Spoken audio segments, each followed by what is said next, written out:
having left this seed of an idea with Sally and her saying, well, why don't we go into business? So you think, okay, well, we need a few investors here. So I started off, I rang 5 friends up and I said to them, look, I'm going to tell you a story about a man who lives many thousands of miles away, and at the end of the story, I'm going to ask you for £1,000.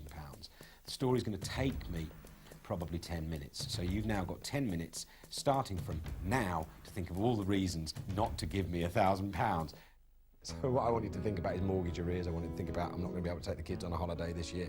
I'm in debt at the bank.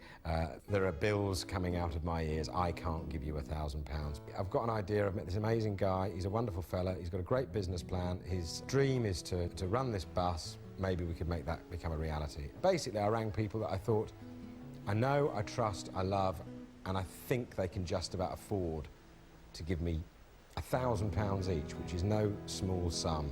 I had a phone call from David, a very enthusiastic phone call from David. He'd met this guy called McCoy, who he'd agreed to go into business with and was looking for investors. Listening to David pitch me the whole idea, I agreed to be part of it. And so I invested some money into this company in a country I'd never been to, with a man I'd never met, and a business I know nothing about. Venture capital. Well, there's big profits in tourism. There's huge profit. There's a big profit margin, and it's a growth industry. We're businessmen. We're businessmen, can't you tell? They phoned me and said, well, my man, it looks as if something can come up.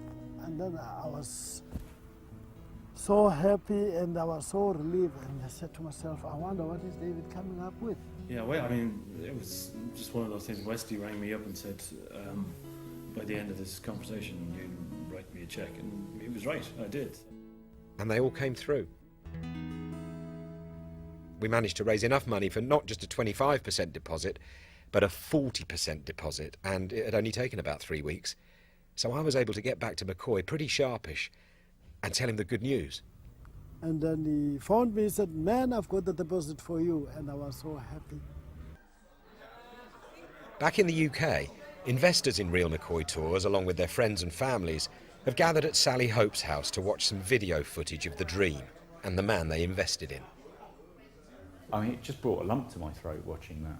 And I think that's what, that's what makes people feel fulfilled, is doing something that really they feel they're helping fellow man.